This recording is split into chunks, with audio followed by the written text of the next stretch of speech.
আসসালামু আলাইকুম। আশা করি সবাই ভালো আছেন এবং সুস্থ আছেন।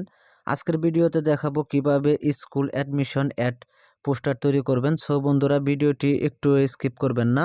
শুরু করার পূর্বে ছোট্ট একটা কথা বলি, আপনি যদি আমার চ্যানেলটি এখনও সাবস্ক্রাইব করে না থাকেন, কষ্ট করে চ্যানেলটি সাবস্ক্রাইব করে নেবেন এবং পাশে থাকা বেল আইকনটি বাজিয়ে দিবেন পরবর্তী ভিডিও নোটিফিকেশন পাওয়ার জন্য। আপনাদের সুবিধার জন্য আমি ফাইলটি তৈরি করে রেখেছি, আপনাদের একদম ফ্রিতে দিয়ে দেব। আমার ভিডিও ডিসক্রিপশন বক্সে একটি লিঙ্ক পেয়ে যাবেন, সেই লিঙ্কের উপর ক্লিক করবেন।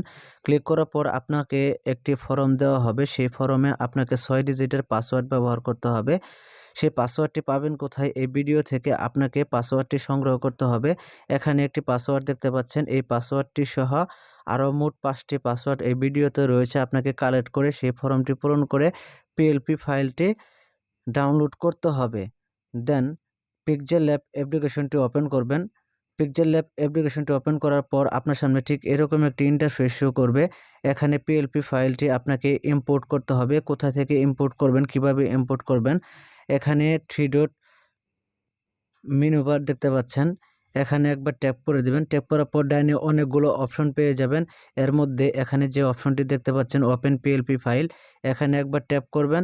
ট্যাপ করার পর আপনার সামনে ঠিক এরকম একটি ইন্টারফেস শো করবে। এখানে আপনাকে যা করতে হবে, এই পিএলপি লেখা দেখতে পাচ্ছেন, এখানে একবার ট্যাপ করতে হবে।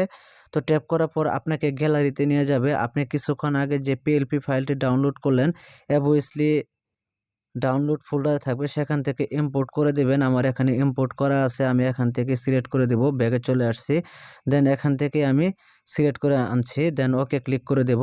দেন ব্যাগে চলে আসব।